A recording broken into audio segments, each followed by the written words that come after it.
சலே நிரபராதியாக இருந்தால் அச்சமில்லாமல் இருந்து தன்னுடைய நிரபராதித்தனத்தை தான் நிரபராதி என்பதை நிரூபிக்க வேண்டுமே ஒழிய இவ்வாறு தூண்டிவிட்டு உண்ணாவிரதம் இருந்து அல்லது இந்த சாணி அபேசேகரை விசாரணை அதிகாரி இந்த மாற்ற வேண்டும் என்றெல்லாம் சொல்ல வேண்டிய தேவை கிடையாது. ஏன், சாணியை விட உயர்ந்த பதவியில் இருந்தவர் தான் சலே. இந்த அரசாங்கம் இந்த விஷயத்திலே இவ்வாறான சில்லறை அச்சுறுத்தல்களுக்கு அடிபணியாமல் இந்த விசாரணையை நேர்மையாக தூய்மையாக முன்னெடுத்து சென்று உண்மையான குற்றவாளிகள் யார்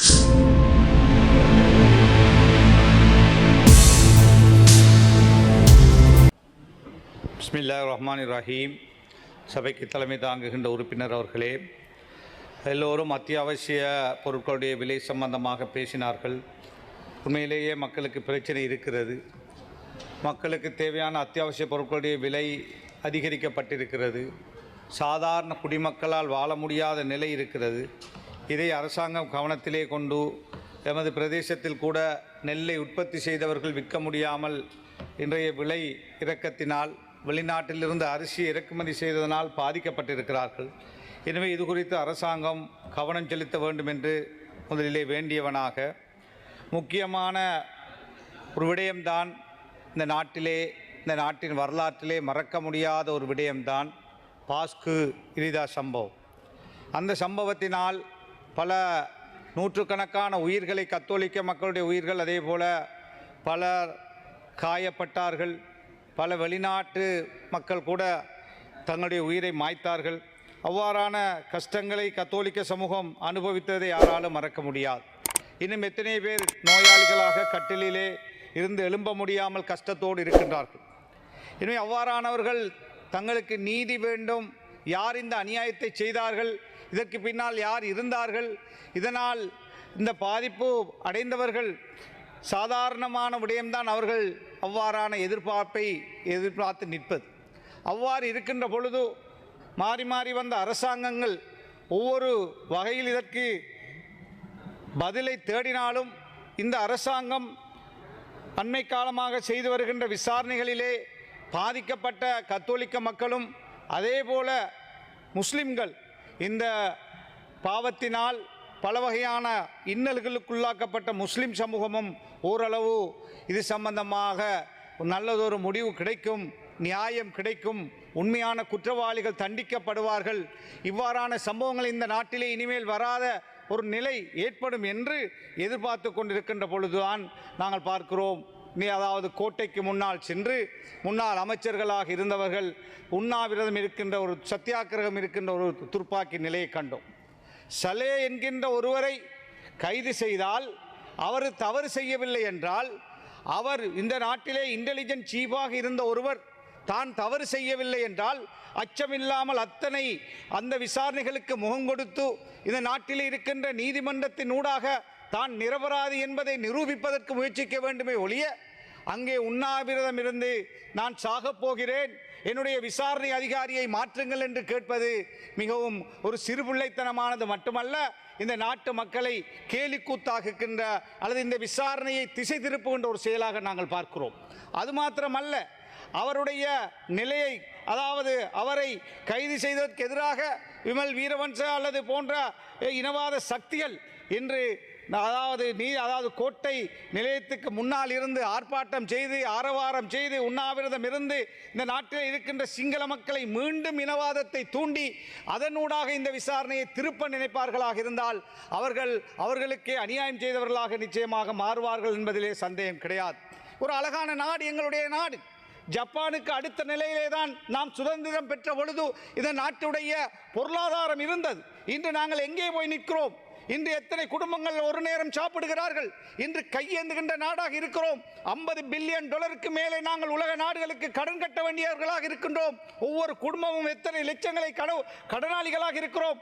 எனவே அவ்வாறு இருக்கின்ற பொழுது இந்த அழகான நாட்டுக்குள்ளே மீண்டும் மீண்டும் மீண்டும் இனவாதம் மதவாதம் கொண்டு வந்து இந்த நாட்டை குட்டுச்சுவராக்கி இந்த நாட்டிலே வாழ முடியாது என்று இங்கு வாழுகின்ற சிறுபான்மை மக்கள் நாட்டை விட்டு ஓடுகின்ற, வியாபாரத்தை மூடிவிட்டு செல்லுகின்ற ஒரு துப்பாக்கி நிலையை அவ்வாறான ஒரு சில கயவர்கள் செய்வார்களாக இருந்தால், அதை இந்த நாட்டிலே வாழுகின்ற மதகுருமார், பெரும்பான்மை இனத்தைச் சேர்ந்த மதகுருமாரும் பெரும்பான்மை இனத்தைச் சேர்ந்த ஒரு சில ஊடகங்களும் அல்லது அதற்கு சாதகமானவர்களும் அதற்கு இன்னும் இடம் கொடுப்பார்களாக இருந்தால் இந்த நாட்டை காப்பாற்ற முடியாது, இந்த நாட்டை கடலில் இருந்து மீட்க முடியாது, இந்த நாட்டுடைய எதிர்காலத்தை பாதுகாக்க முடியாது.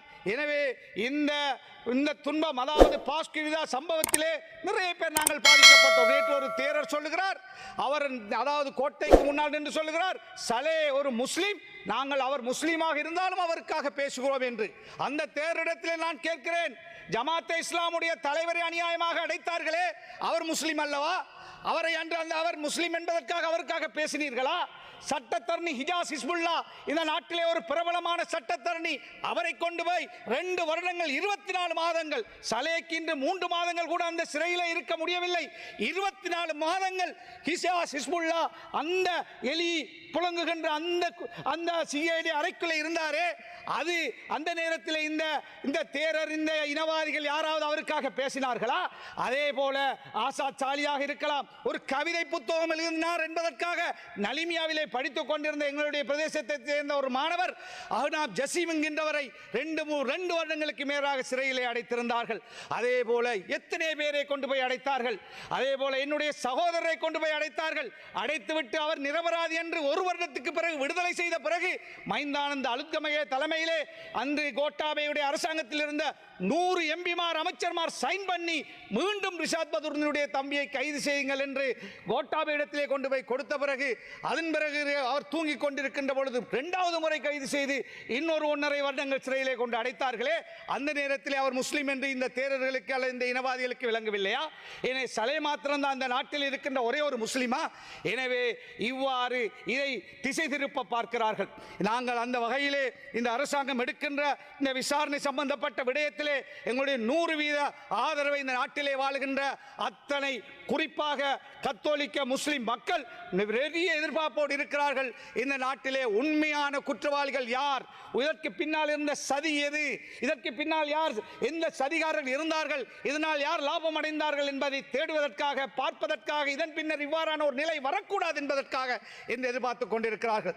இந்த குண்டுவெடிப்பினால் எத்தனை உலமாக்கள் அடைக்கப்பட்டார்கள், எத்தனை வியாபாரிகள் எங்களுடைய சமூகத்தில் அடைக்கப்பட்டார்கள், எத்தனை கடைகள் மூடப்பட்டிருக்கிறது, எத்தனை கடைகளிலே தேநீர் கடைகளிலே போய் பெரும்பான்மை இனத்தவர்கள் சாப்பிட பயந்தார்கள், அவ்வாறு எத்தனை கடைகளை மூடினார்கள். எத்தனை உலமாக்கள் மாத்திரமல்ல, கல்விமான்கள், இளைஞர்கள் என்று சிறையிலே மரணித்திருக்கிறார்கள். நாங்கள் கேள்விப்பட்டிருக்கிறோம், கண்டிருக்கிறோம். எத்தனை மரண வீடுகளுக்கு சென்றோம். இன்னும் எத்தனை பேர் சிறையில் இருக்கிறார்கள். இன்னும் எத்தனை பேர் அதாவது வெளிநாட்டு வேலை வாய்ப்புகளிலே இருந்தவர்கள், லீவிலே வந்தவர்கள், அதன் பின்னர் போக முடியாத நிலை. எத்தனை பேர் தங்கள் பெரிய பெரிய நிறுவனங்களிலே பெரிய பெரிய பதவிகள் இருந்தவர்கள் தொழிலை இழந்தார்கள். தொப்பி போட்டுக்கொண்டு, அபாயா போட்டுக்கொண்டு பாதையிலே செல்ல முடியாத நிலை, அலுவலகங்களுக்கு செல்ல முடியாத நிலை. இவ்வாறு பல கஷ்டங்களுக்கு எமது சமூகம் இந்த துன்பத்தினால், இந்த முஸ்லிம் சமூகம் கஷ்டப்பட்ட பொழுது இந்த தேரர்களோ அல்லது இந்த இனவாதிகளோ இதை பற்றி எதுவும் பார்க்காமல் இன்னும் தூண்டிவிட்டார்கள். அதே போல குர்நாகலையிலே எத்தனை பள்ளிவாசல்களை போய் உடைத்தார்கள். அமீர் என்கின்ற ஒரு முஸ்லிம் சகோதரர் 4 சின்ன பிள்ளைகளோடு ஒரு கூலி வேலை, அதாவது தன்னுடைய வீட்டுக்கு முன்னால் வேலை செய்து கொண்டிருக்கின்ற பொழுது இதே இனவாத கூட்டத்துடைய ஏஜென்ட்கள் அந்த பாதையால் ஆர்ப்பாட்டங்களை செய்து கொண்டு போய் அந்த சகோதரை தன்னுடைய 4 பிள்ளைகளுக்கு முன்னால், அதாவது அவர்களுக்கு முன்னால் அசித்தை வீசி அந்த அமீர் என்ற சகோதரை கொலை செய்தார்கள். அந்த 4 பிள்ளைகளும் அனாதையாக்கப்பட்டார்கள். இவ்வாறு எத்தனையோ கஷ்டங்களை இந்த சமூகம் அனுபவித்துவிட்டு இந்த நாட்டில்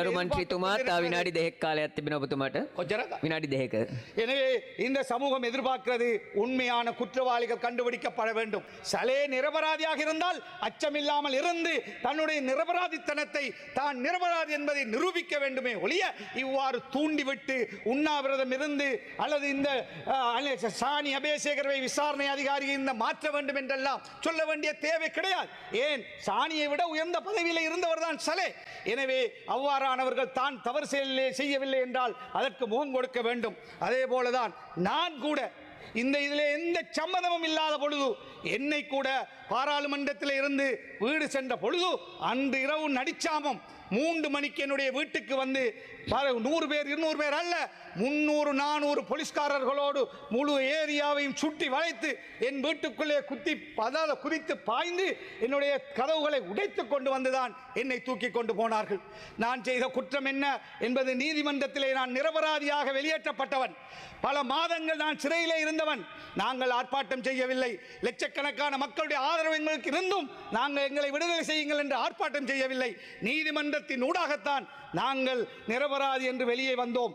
எனவே நான் என்னை அவ்வாறு கைது செய்கின்ற அந்த இரவு என்னுடைய 2வது மகள் அடுத்த நாள் மறுதினம் O-level எக்ஸாமுக்காக படித்துக் கொண்டிருக்கிறார். அடுத்த நாள் எக்ஸாமை போய் செய்வது எவ்வளவு கடினமாக அந்த பிள்ளைக்கு இருந்திருக்கும் என்று சிந்தித்து பாருங்கள். அது மாத்திரமல்ல, அந்த பிள்ளைகள் பாடசாலைக்கு போக முடியாத ஒரு துர்ப்பாக்கிய நிலை. ஏன் அவ்வாறு அத்தனை ஊடகங்களிலும் மகமுலகாரியா என்று காட்டுகின்ற அளவுக்கு பொய்யை இந்த நாட்டிலே விதைத்தார்கள். எனவே இவ்வாறு எல்லாம் செய்துவிட்டு இன்று தங்களை பாதுகாப்பதற்காக இன்று மீண்டும் இனவாதத்தை இந்த நாட்டிலே கொண்டு வருவதற்கு சில பன்சலைகளை தூண்டிவிடுகிறார்கள், சில மதகுருமாரை தூண்டிவிடுகிறார்கள் என்று தாங்கள் நிரபராதி என்று நிரூபிப்பதற்காக. ஒன்றை நான் சொல்லுகிறேன், இந்த அரசாங்கம் இந்த விஷயத்திலே இவ்வாறான சில்லறை அச்சுறுத்தல்களுக்கு அடிபணியாமல் இந்த விசாரணையை நேர்மையாக தூய்மையாக முன்னெடுத்து சென்று உண்மையான குற்றவாளிகள் யார், இதற்கு பின்னால் யார் இருந்தார்கள், யார் சதி செய்தார்கள், இதற்கான அத்தனை பேரும் கண்டுபிடிக்கப்பட்டு அவர்கள் நிரூபிக்கப்பட்டு அவர்களுடைய குற்றங்கள் நிரூபிக்கப்பட்டு தண்டனைகள் வழங்கப்பட்டு அதே போல பாதிக்கப்பட்டவர்களுக்கு அநியாயம் இழைக்கப்பட்டவர்களுக்கு நீதி வழங்க வேண்டும் என்று